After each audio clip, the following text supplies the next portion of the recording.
Hello everyone, welcome to today's video. We're going to talk today about the basics of domestic violence. So this is going to be titled Domestic Violence 101.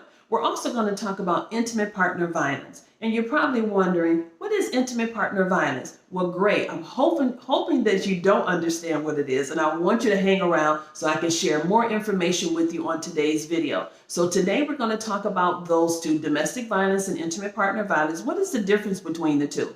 We're also going to touch on what they are, what are the different forms, and also we're going to talk about how to spot out a person that is an abuser and someone that is a victim of domestic violence as well. And so this video is going to be power-packed about the information that we're going to share. And by the way, my name is Jackie Wilson. I am a certified mental health first aid, and I'm also certified as a life coach. Now, I do focus more on, as a life coach, more on the healing side of it, because I know that it's very, very important that individuals heal when they've gone through some type of life experience, when they've dealt with some type of emotional hurt or pain, and even if they've been unfortunate to deal with some type of tragedy that has happened to them, some type of trauma. So today we're going to just kind of touch on some different parts of that today, and also going forward in the rest of the videos that I'm going to be sharing. I hope that you'll join in, that you'll click somewhere at the bottom on the subscribe, so that way you can join in and you won't ever miss any videos that I'm going to actually record. So at any rate, let's just go ahead and just jump right on into today's video. So when we talk about domestic violence, what is domestic violence? And what is the difference between domestic violence and intimate partner violence? Well, I'm just going to give you a basic definition, and it covers both to a point, okay? So the definition I'm going to give you is domestic violence is a pattern of systemic behaviors that one person is displaying in that relationship in order for him or her to gain or maintain power and control over their mate. Okay. Now I added him or her in there. Okay. In order for you to understand that it's not just about men that are being abusers to women. Women are also abusing men. Okay. And also abusing individuals if they're in the same sex type of relationship. Okay. So this is not just a heterosexual, a situation that happens, right? It also happens in LGBTQ folks community, as well as in relationships that are heterosexual, okay? So I just kind of want to put that out there, that when I'm talking about domestic violence, I'm covering a whole gamut of all of the different genders that could be a part of it, okay? Because it touches everybody's life. Somewhere directly or indirectly, your life can be impacted by domestic violence, okay? So now that I've shared what the definition is, now let me just kind of break that down a little bit. So domestic violence is pretty much the umbrella. Okay. So underneath that is intimate partner violence. And then there's the other form of domestic violence. I'm going to mention that again. So now when we're talking about domestic violence, that could be family members that are, abusive to each other. That could be a parent to a child. That could be a child to a parent. Could be a grandparent, some family members to another family member, could be a neighbor to someone, could be something that happened at work that colleagues get into it, and that's considered domestic violence. A roommate, you can be taking care of someone and as a caretaker and abusing that individual, or that individual is being abused. That is a form of domestic violence. Now, when we talk about the intimate partner violence, we're referring to a couple that's in a relationship, or two individuals that are sexually involved. Okay, they're in a relationship intimately in some kind of way. It could be friends with benefits. It could be a relationship. It could be just a casual relationship that person is in. Could also be looked at as friends with benefits, but maybe not so much, because they're not actually hanging out together. They're not doing anything together. It's just about the benefits. Okay. And then this other relationship where they're casual. They're seeing each other here and there. Okay. Maybe they could be in a relationship with someone else, but they're still having intimate relationships with this other person, and they're abusing that individual. It can also mean as far as a spouse. Okay, so you're married to that person, and there is abuse there. So any type of relationship that you can think of where there's intimacy, sexual intimacy in a relationship, that will fall up under intimate partner violence. That can also cover if you were in that relationship with that person and you're no longer with that person, but he or she is still being abusive to you or stalking you. That is still covers up under intimate partner violence. Okay. So now I hope I've explained the difference between the two. And so that way you have a good understanding. So now let's talk about the different forms that are associated with domestic violence. So when we talk about domestic violence, most people know about the physical, the verbal, and the sexual side, right?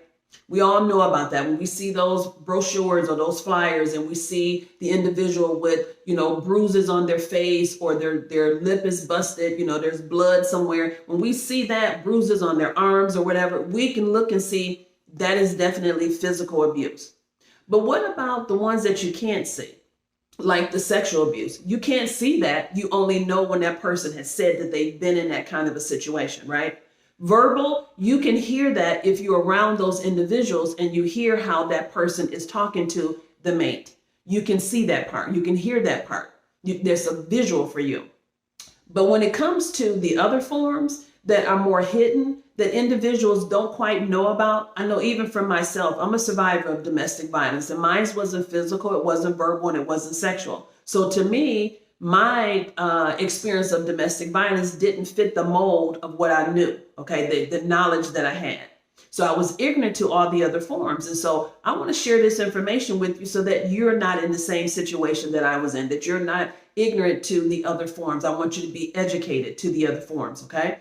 So the other forms are emotional abuse, spiritual abuse, financial abuse, psychological abuse, mental abuse, immigration status is a form of that, digital and technology and digital abuse. There's also, as far as the coercion part of that, now reproductive coercion is a part of abuse as well. And we'll kind of touch on a lot of these different forms as time goes on, as I continue to share the different videos, okay? We got a lot to cover. So I hope that you're going to go ahead and click on the subscribe button somewhere, that you want to stay in the loop to the videos that I'm going to share. I have a lot of great content to share information with you regarding domestic violence. It's just so much that I can't even just share in one video. So with that being said, I've listed all of the different forms of abuse.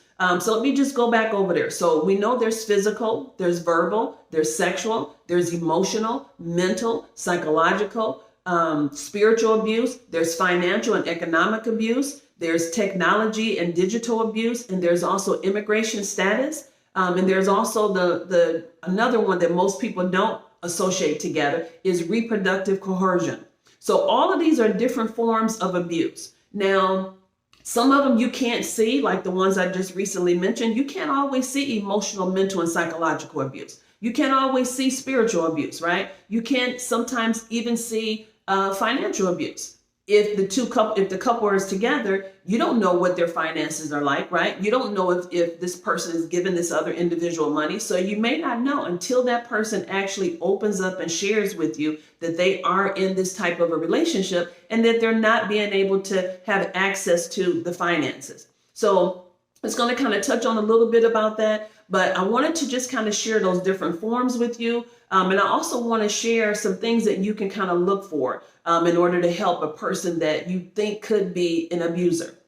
So someone that is not able to control their emotions, that's one giveaway. That's one red flag that you want to look for. A person that is not able to control their emotions. That person has an anger management issue, but also that person is a control person, right? So when I mentioned to you about the definition of abuse, what does that entail? That person is wanting to gain, maintain power and control over that other individual. So if you know of a person that has an anger management issue, that person could be an abuser, or he or she may not be physically abusive to someone, but they could be verbally abusive to someone. They could be emotionally abusive to someone, okay? So you want to kind of look out for that type of a person. Now, we know as far as a narcissistic person, that's a person that as well has a lot of traits that cover what domestic violence is, right? That is really a lot of them covers under someone that has narcissistic personality disorder. So you want to kind of shy away from those type of individuals. But in the process of that, just to kind of share this with you, sometimes we can have those characteristics of being a narcissistic person. And a narcissistic person that's not a violent person is someone that's stuck on themselves. You know, they think of grandiosity. Oh, I'm all of that in a bag of chips. You know, they have a lot more confidence than maybe what they need to have. Sometimes we get, you know, pumped up in ourselves and we feel like, you know, we have everything that's going on. We're the full package, right? So we all at some point have some form of narcissism in us, okay?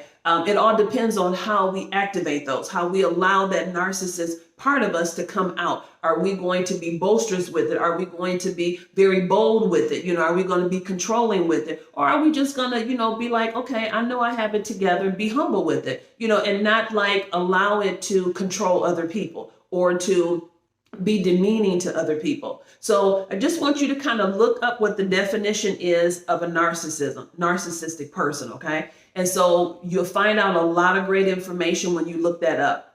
But I wanted to just come on today to kind of share this information with you. And I'm sure what I just shared about the narcissist part, a lot of people are probably going to be blown away. Like, what is she talking about? Trust me when I say, just go look up the definition of it, okay? It'll make a world of a difference. Now, there are different forms of it, okay? So just kind of keep that in mind.